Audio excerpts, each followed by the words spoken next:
The fluorescent lights buzzed overhead as Marcus pushed his cleaning cart down the marble hallway of Sterling Financial Tower in downtown Chicago. It was 6:47 a.m., and the building was already humming with activity. Men in $1,000 suits rushed past him, their polished shoes clicking against the floor he'd mopped just hours earlier. None of them looked at him. To them, he was furniture, a necessary piece of the building's machinery, as unremarkable as the potted plants lining the corridor. "Morning, Marcus," called out Janet from behind the security desk, her voice warm despite the early hour. She was one of the few people who actually saw him as a person. "Morning, Janet. Coffee's fresh in the break room," Marcus replied with a genuine smile, his voice carrying a slight southern drawl that hinted at his roots in rural Alabama. As he wheeled his cart toward the executive floors, Marcus caught fragments of conversations. Stock prices, merger talks, quarterly projections, the language of money and power that filled these halls every day. 3 years ago, when he'd first started this job, those conversations had intimidated him. Now, they fueled something deeper. The elevator dinged softly as he reached the 32nd floor, home to the C-suite executives. This was where the real decisions were made, where millions of dollars changed hands with a single signature.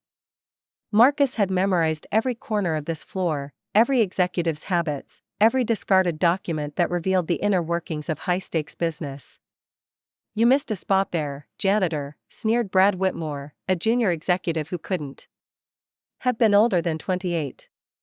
His Brooks Brothers tie was perfectly knotted, his Harvard MBA probably still warm from the printer. "Maybe try using some elbow grease next time." Marcus nodded politely, his jaw tightening almost imperceptibly. "I'll take care of it right away, sir." As Brad strutted away, his designer shoes squeaking against the polished marble, Marcus bent down to address the imaginary spot. But his mind wasn't on the cleaning. It was on the conversation he'd overheard Brad having yesterday about a failed marketing campaign that had cost the company $2 million. $2 million. The same amount Marcus had quietly saved and invested over the past 3 years. The irony wasn't lost on him. By 2 p.m., the lunch rush was over, and Marcus found himself in his favorite spot, the empty conference room on the 28th floor. This was where he ate his lunch, not in the cramped employee break room in the basement, but here, surrounded by floor-to-ceiling windows that offered a breathtaking view of Lake Michigan. He pulled out his worn leather notebook, the same one he'd carried for 3 years, and flipped to today's entries. Revenue projections for Q4, supplier negotiations for his growing business, staff expansion plans. The contrast between his surroundings and his reality was stark. Here he sat, in a room designed for corporate titans, planning his own empire. While wearing a uniform that branded him as invisible, his phone buzzed.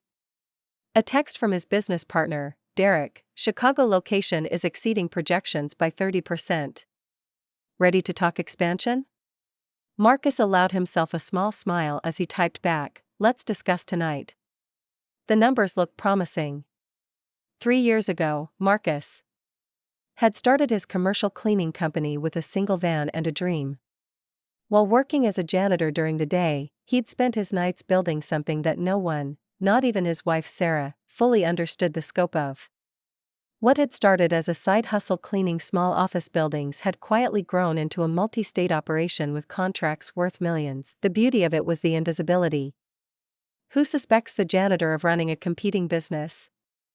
Who questions the quiet man in the uniform who's always been there, always will be there, sweeping up after their mistakes? At 4:30 p.m., Marcus was cleaning the restroom on the executive floor when he heard raised voices from the adjacent corner office. Through the thin walls, he could make out Robert Sterling's unmistakable baritone, the CEO whose name was on the building. "The Henderson contract is falling apart, and our cleaning costs are through the roof. We're hemorrhaging money on basic operations while our competitors are eating our lunch." Marcus paused, his hand frozen on the paper towel dispenser. Henderson Industries, he knew that name. They were one of his biggest clients. "Sir, if I may," came another voice, probably Sterling's assistant, Perhaps we should consider outsourcing more of our facility management. I've heard there are some innovative companies making waves in the commercial cleaning space. Innovative? Sterling laughed bitterly. It's cleaning, not rocket science. How innovative can you get with a mop and bucket? Marcus finished his work in silence, but his mind was racing. Sterling Financial was struggling with the exact problems his company specialized in solving. The irony was delicious. The building where he worked as an invisible janitor was hemorrhaging money on the very services his company provided better, faster, and cheaper. That evening, Marcus sat in his home office, a converted bedroom in their modest two-story house in Oak Park. The contrast between his daytime persona and his nighttime reality was jarring. Here, surrounded by multiple monitors, financial reports, and growth projections, he was no longer the invisible janitor. He was the CEO of Apex Commercial Services, a rapidly expanding company that was quietly revolutionizing the commercial cleaning industry. Sarah knocked softly on the door, carrying a steaming cup of coffee. Working late again? Just reviewing some projections, Marcus said, minimizing the screen showing his company's latest revenue reports. He still hadn't told her the full extent of what he'd built. Sarah knew about the side business, of course, but she thought it was still small time, a few office buildings, maybe $50,000 a year in revenue. She had no idea that last month alone, Apex had generated over $800,000 in revenue. Marcus? Sarah said, settling into the chair across from his desk, her voice carrying a hint of exhaustion. I had lunch with the other teachers today. Jessica made another comment about you being just a janitor. She said her husband, the accountant, laughed when she told him what you do for work. Marcus looked up, seeing the hurt in his wife's eyes that she tried so hard to hide. Beautiful, supportive Sarah, who worked as a third-grade teacher at Lincoln Elementary, faced these humiliations regularly. The other teachers' husbands were lawyers, doctors, executives, and then there was Sarah's husband, the janitor. And then Rebecca suggested we all go to that new expensive restaurant downtown for our anniversary dinner next month, Sarah continued, sitting down heavily. I had to make up an excuse about why we couldn't afford it. Again. She paused, looking down at her hands. Sometimes I just wish. I mean, I love you, Marcus. I believe in you. But it's hard when people look at me with pity because of what you do. Like I settled. Like I should want more. The weight of her words hit Marcus like a physical blow.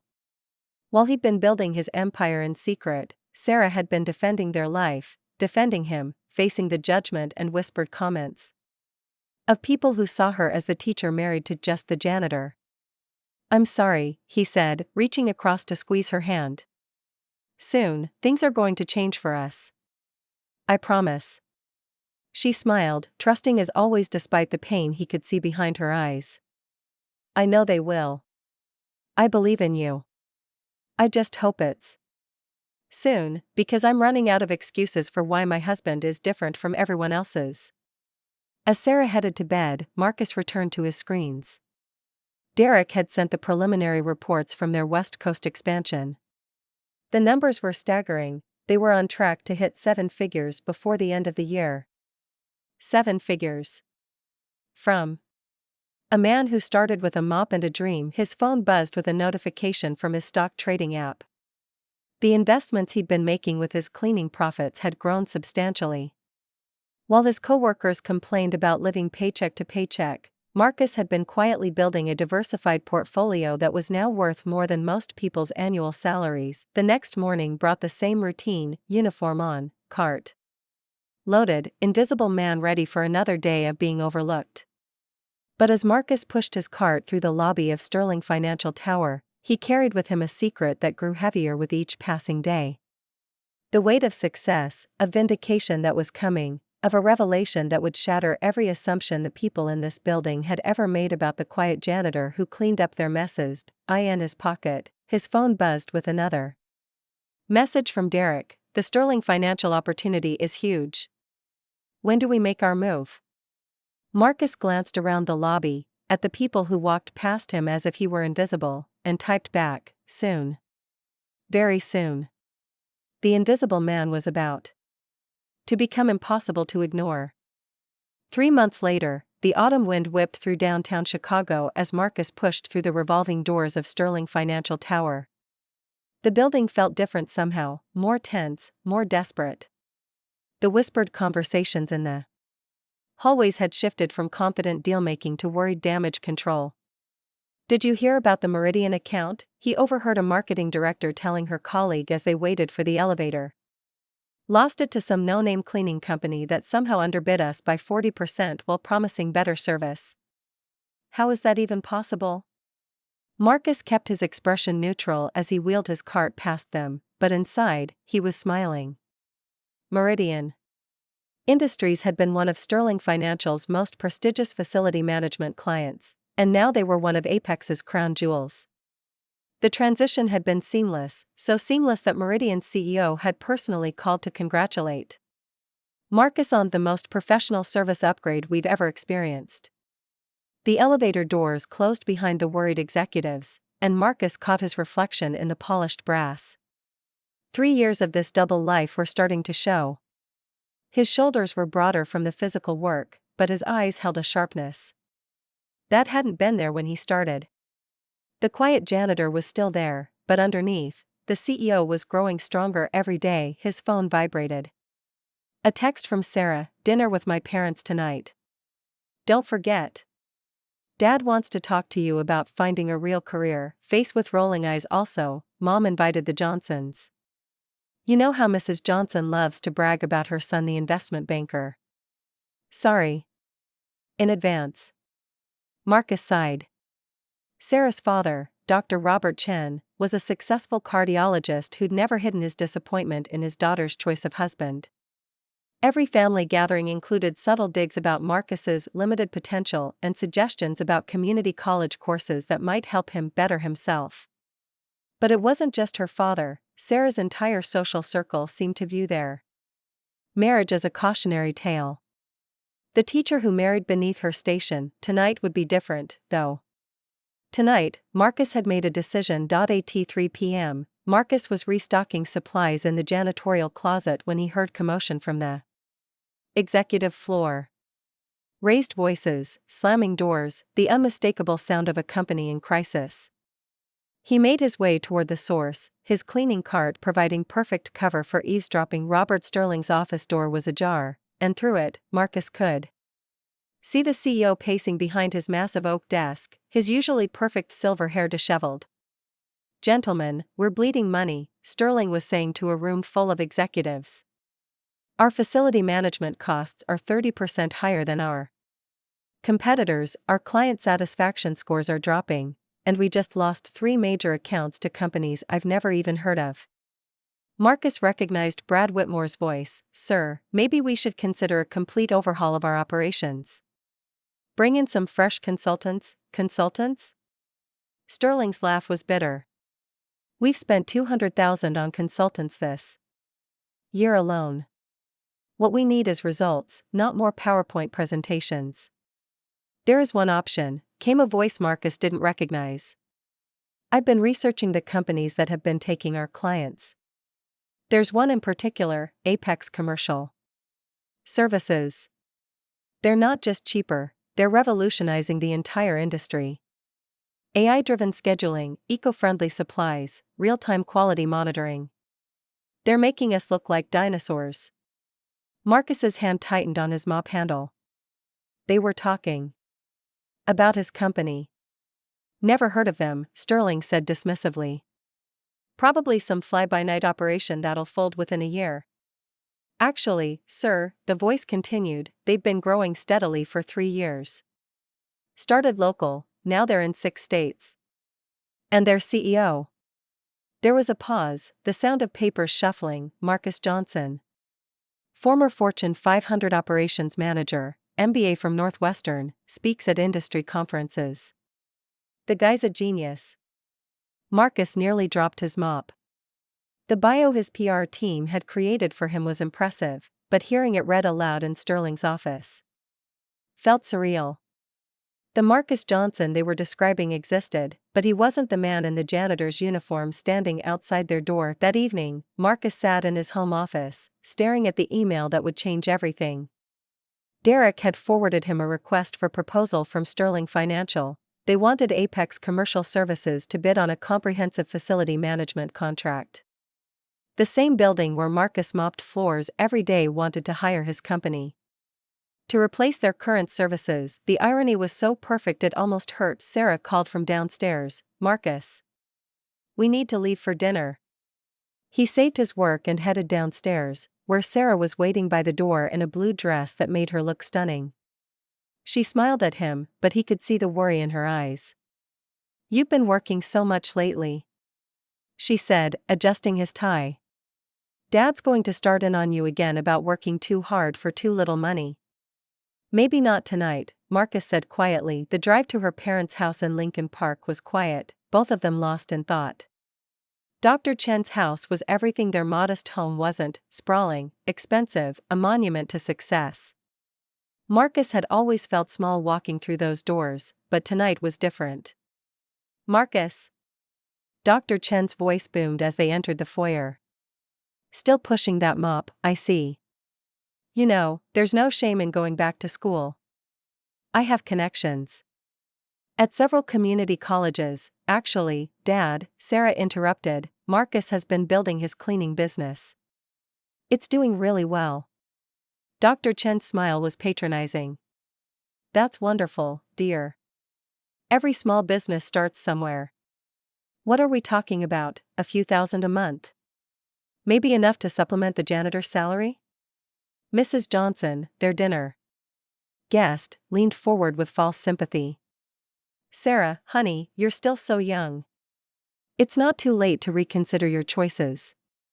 My son Michael just bought his second house, and he's only 32. Investment banking, you know. Maybe Marcus could look into something more substantial?" Sarah's cheeks flushed red, but before she could respond, Marcus made his decision. 63,000, he said quietly. "Excuse me?" Dr. Chen looked confused.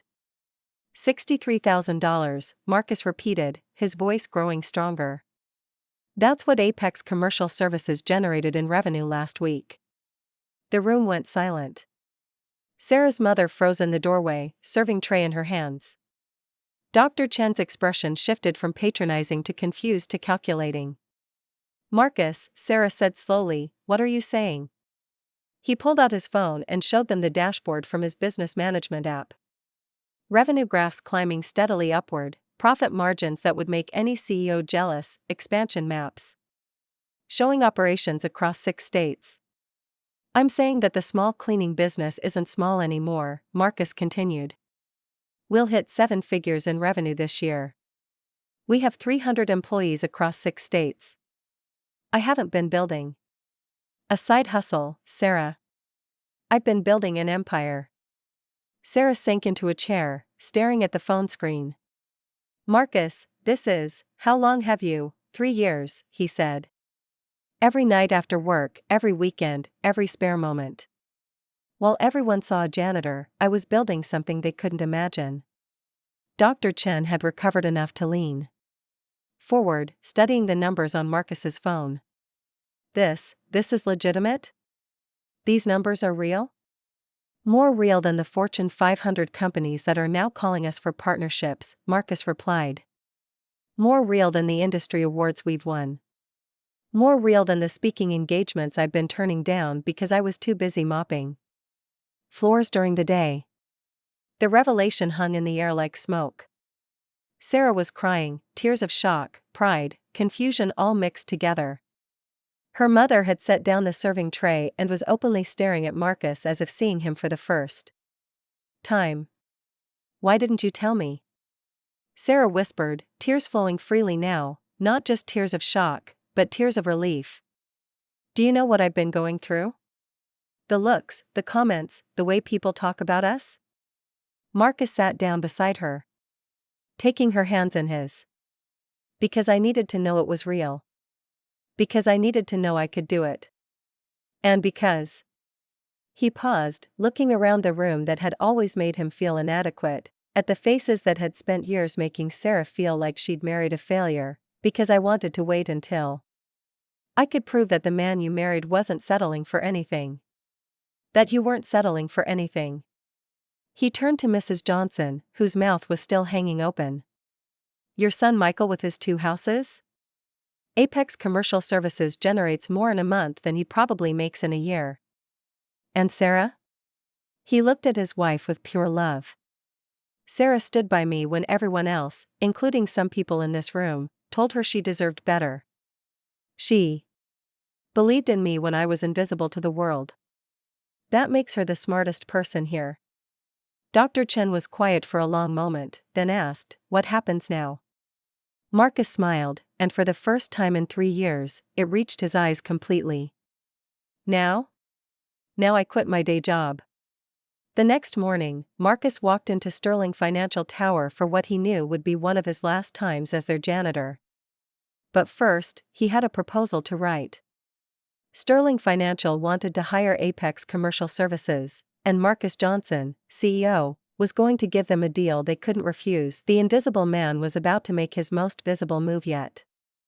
The notification chimed on Marcus's phone at exactly 9:15 a.m. as he was restocking paper towels on the 28th floor of Sterling Financial Tower. The email was from Derek. Sterling Financial accepted our proposal. Contract signed.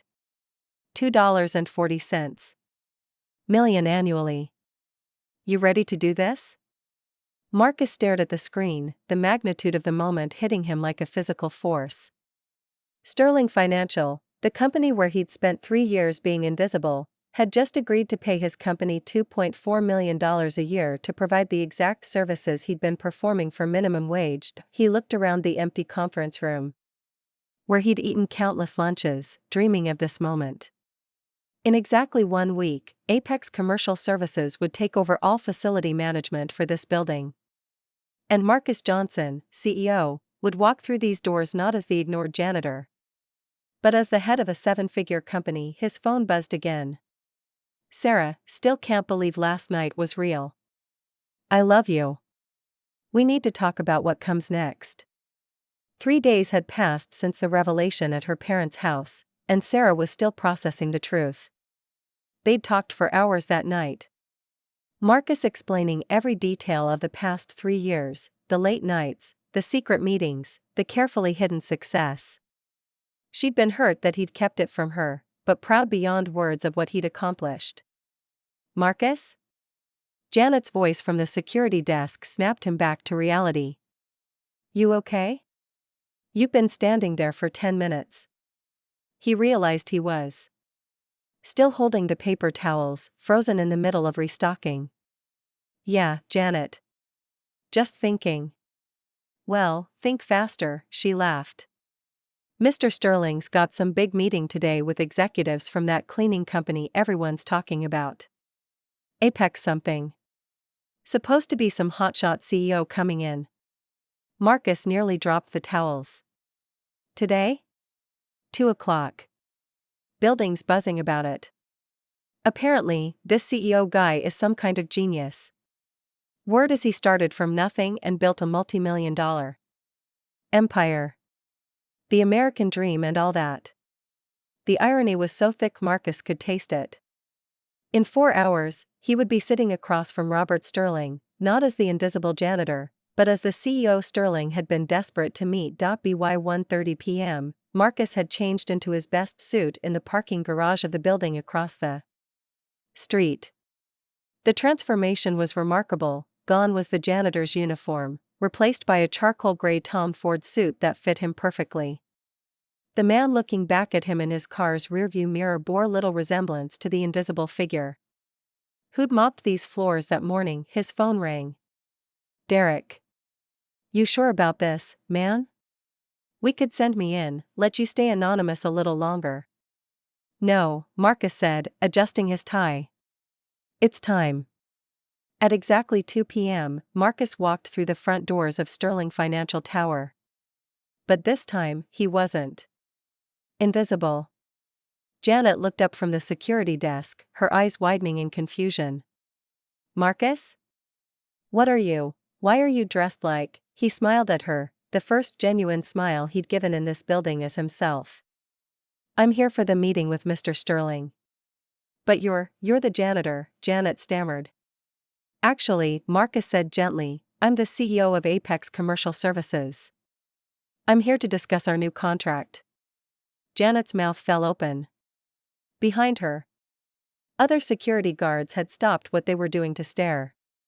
Word spread through the lobby like wildfire. The janitor, the invisible man who'd cleaned their floors for 3 years, was walking to the executive elevator in a suit that cost more than most people made in a month. The elevator ride to the 32nd floor felt different this time. No cleaning cart, no uniform, no invisibility. Just Marcus Johnson, CEO, riding to a meeting that would change everything. Sterling's assistant, Patricia, looked up as he approached the reception area outside the corner office. Her confused expression mirrored Janet's. I'm sorry, can I help? You? Mr. Sterling is expecting Marcus Johnson, CEO of Apex Commercial Services, he said, handing her his business card. I believe Mr. Sterling is expecting me. Patricia stared at the card, then at Marcus, then back at the card. But, aren't you the janitor? Before Marcus could answer, the door to Sterling's office opened, and the CEO himself emerged, followed by several executives including the ever-present Brad Whitmore. Mr. Johnson. Sterling boomed, extending his hand. So good to finally meet you. I've heard incredible things about. He stopped mid-sentence, his expression shifting from professional enthusiasm to complete bewilderment. I'm sorry, Sterling said slowly, but you look exactly like our janitor. The hallway fell silent. Executive assistants stopped typing. People emerging from other offices froze to watch the scene unfold. That's because I am your janitor, Marcus said calmly. Or rather, I was. As of today, I'm resigning from that position to focus full-time on Apex Commercial Services. Brad Whitmore stepped forward, his face flushed with confusion and something approaching anger. This is impossible. You're the janitor. You clean toilets. You can't be the CEO of a multi-million-dollar company. Marcus turned to face Brad directly. The same young executive who'd dismissed him countless times, who'd sneered about elbow grease just months ago. You're right, Brad. I did clean toilets. I also studied every conversation you had about failed marketing campaigns. I learned from every mistake this company made. I watched you waste $2 million on the Henderson project while I was building relationships with the clients you lost through incompetence. The color drained from Brad's face. Sterling found his voice. This is impossible. Our background check on Apex showed that Marcus Johnson was a Fortune 500 operations manager with an MBA from Northwestern. Marcus finished night school. Took me 6 years while working full-time, but I got it. The Fortune 500 experience came from my previous job, before I started here. I took the janitor position because I needed to understand this industry from the ground up. I needed to see how the biggest companies in Chicago operated their facilities, what they did wrong, what they wasted money on. He gestured around the expensive hallway. You've been paying me minimum wage to observe a masterclass in how not to run operations. And I've been taking notes. Sterling was quiet for a long moment, processing the revelation. When he spoke, his voice was different, respectful in a way it had never been before. The Meridian contract. The Henderson account. You didn't just win those, you knew exactly what we were doing wrong because you watched us lose them. Every conversation in these hallways, every discarded document, every overheard phone call, Marcus confirmed. For 3 years, I've had a front row seat to your failures. And I built a company that does everything you couldn't. Patricia, Sterling's assistant, was staring at Marcus with something approaching awe. The notebooks, she whispered. I always saw you writing in notebooks during your breaks. We thought you were, I don't know, keeping a diary or something. Business plans, Marcus said. revenue projections, staff hiring strategies. I planned this entire company while sitting in your break rooms and empty conference rooms. The crowd of onlookers had grown. People were pulling out phones, recording what would undoubtedly become the most talked about moment in Sterling Financial's history. Sterling extended his hand again, this time with genuine respect. Mr. Johnson, I have to say, this is the most remarkable thing I've witnessed in 30 years of business. You've been running a masterclass in intelligence gathering and competitive strategy right under our noses. Marcus shook his hand. I prefer to think of it as market research. The contract we just signed, Sterling continued, you're going to be managing the facility services for this very building. How does it feel to go from cleaning these floors to owning the contract for cleaning these floors? Marcus smiled, looking around at the faces that had ignored him for 3 years, that were now hanging on his every word. It feels like justice, he said. But more than that, it feels like proof that the American dream isn't dead. It just takes 3 years of 18-hour days and the willingness to be invisible until you're ready to be seen. As the crowd began to disperse, buzzing with excitement about what they'd witnessed, Marcus caught sight of Janet making her way up from the lobby. When she reached him, she had tears in her eyes. I always knew you were special, she said. I just never knew how special. You were kind to me when no one else was, Marcus replied. That matters more than you know. Sterling cleared his throat. Mr. Johnson, if you have time, I'd love to continue our discussion in my office. I have a feeling there's a lot more to this story. As they walked toward Sterling's office, Marcus caught sight of his reflection in the polished windows. The invisible man was gone forever. In his place stood someone who had always been there, but had chosen his moment to be seen. The revelation was complete, but the story was just beginning. 6 months later, Marcus stood on the observation deck of his new office building in downtown Chicago, looking out over the city that had witnessed his transformation.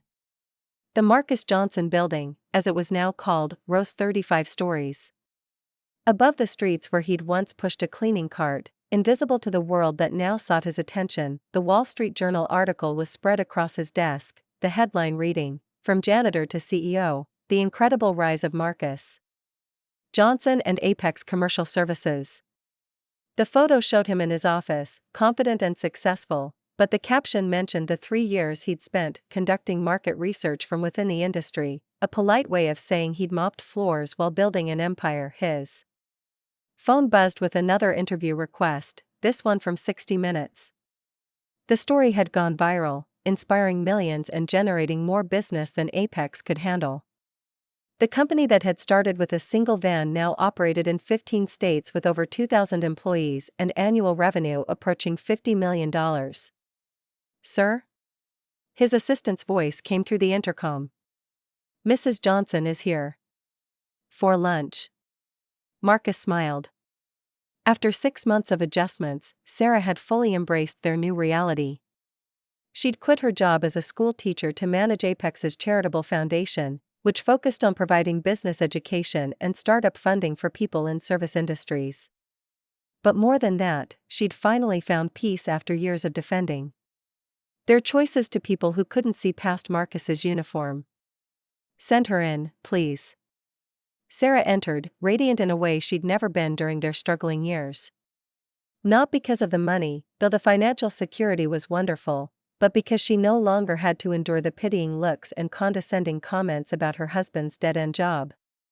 How's your morning been? She asked, settling into the chair across from his desk.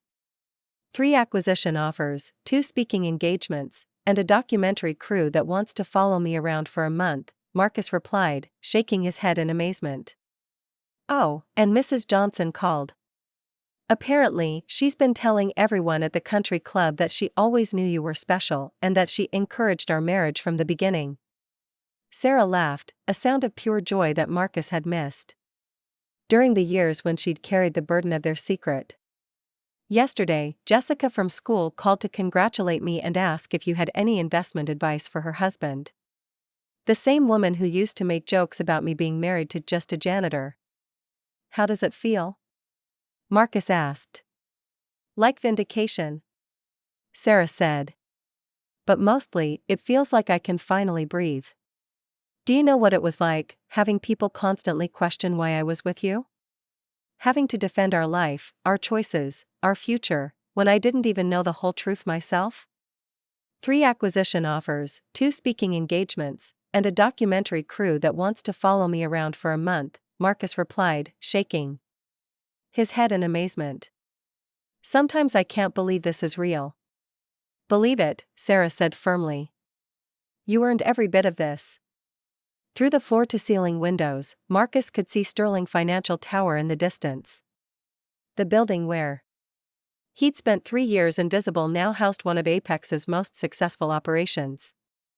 The relationship with Sterling had evolved beyond the service contract. They'd become partners in several ventures, with Sterling providing capital and Marcus providing the innovative strategies that had made him famous. His phone rang. Derek's name appeared on the screen. The West Coast expansion is ahead of schedule, Derek reported. We're already getting inquiries from Seattle, Portland, and San Francisco. And Marcus? You're not going to believe this, Google wants to meet about managing their entire campus operations. Marcus laughed, remembering the days when cleaning a single office building felt like an impossible dream. Set up the meeting. But Derek? Make sure they know they're not just hiring a cleaning company. They're hiring a partner who understands their business. After ending the call, Marcus turned to Sarah. Do you ever miss the old days? When life was simpler? Sarah considered the question seriously. I miss the intimacy of it, sometimes. When it was just you and me and a dream. But Marcus, watching you become who you were always meant to be? There's nothing I'd trade for that. A knock on the door interrupted them.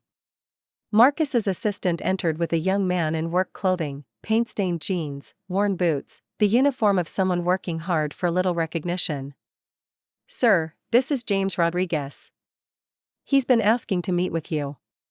James stepped forward, nervously, clutching a worn notebook that looked remarkably familiar to Marcus. Mr. Johnson, I'm sorry to bother you, but I've been following your story. I work maintenance at the Hancock Building, and I've been working on a business plan for the past year. I know it sounds crazy, but I think I can revolutionize building maintenance the way you revolutionized cleaning services. Marcus looked at the young man, saw himself 3 years ago, invisible to the world but burning with ambition. He glanced at the notebook, at the determination in James's eyes, at the hunger that radiated from every word. Show me, Marcus said. Simply, for the next hour, James presented his vision. Smart sensors that could predict equipment failures before they happened. AI-driven maintenance schedules that could reduce building downtime by 60%. A network of skilled technicians who could respond to problems in minutes instead of hours. The presentation was raw, unpolished, but brilliant. More importantly, it was backed by the kind of intimate industry knowledge that only came from years of being invisible while observing everything. James, Marcus said when the presentation ended, how long have you been working maintenance? 4 years, sir. I started right out of high school.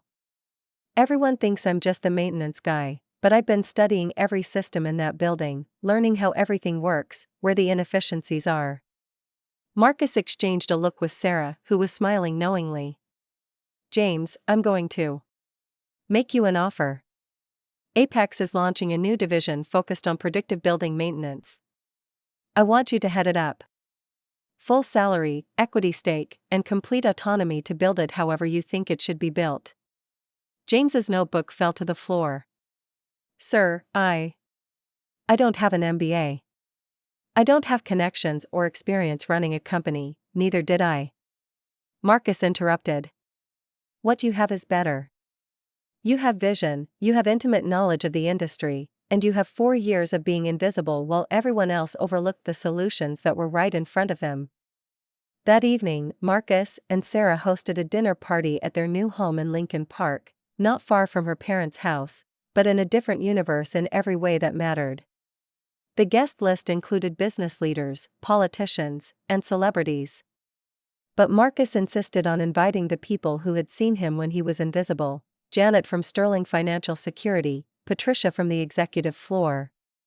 Even some of his former co-workers from the janitorial staff. Dr. Chin approached Marcus during cocktails, carrying 2 glasses of wine. "I owe you an apology," he said simply.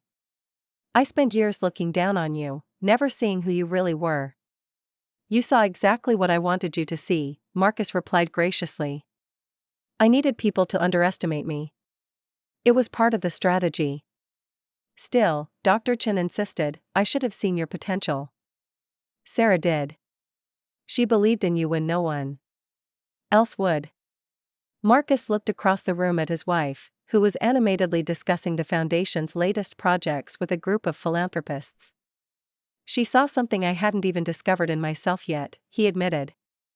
"That's the real miracle in all of this." Later that night, after the guests had gone home, Marcus found himself back in his home office, the same converted bedroom where he'd planned his empire while the world slept. The room looked different now, upgraded with expensive equipment and professional furnishings, but the essence was the same. Sarah appeared in the doorway with 2 cups of coffee. "What are you thinking about?" she asked. "James," Marcus said. "Seeing him today, with his notebook and his dreams, it took me back to where this all started." "You're going to help him succeed." "I'm going to give him the same chance I gave myself," Marcus corrected. "The success part is up to him." Sarah sat down beside him, and they looked out the window at the Chicago skyline. Somewhere out there, James Rodriguez was probably in his own converted bedroom office, planning the next revolution in building maintenance. Somewhere else, another invisible person was quietly building something extraordinary while the world overlooked them. "You know what the best part of all this is?" Sarah asked. "What's that?" "You proved that success isn't about where you start. It's about how willing you are to be patient, to learn, to work when no one's watching, and to believe in yourself when no one else will." Marcus nodded, thinking about the janitor's uniform that still hung in his closet, not as a reminder of where he came from, but as a symbol of what was possible when determination met opportunity. His phone buzzed with a notification. An email from a young woman in Detroit who worked as a cafeteria server but had ideas about revolutionizing corporate food services. She'd read his story and wanted advice on how to get started. Marcus smiled and began typing his response. The invisible man had become visible, but his most important work was just beginning, helping others find their own path from invisibility to influence, from overlooked to indispensable. The empire wasn't just about the buildings he cleaned or the money he'd made. It was about proving that the American dream was alive and available to anyone willing to sweep their way to success, one invisible day at a time. Outside his window, Chicago sparkled with possibility, and Marcus Johnson, former janitor, current CEO, eternal believer in the power of patient ambition, began planning his next move in the game that never ended, turning dreams into reality while the world wasn't watching. The story that had started with a mop and a notebook had become a legend. But more importantly, it had become a blueprint for anyone brave enough to remain invisible until they were ready to be seen.